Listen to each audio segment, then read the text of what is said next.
is a hefty barrel sponge. What will a big monster like this do?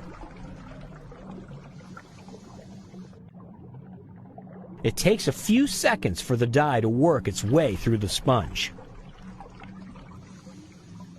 Wait for it. But then it pours out like smoke from a chimney.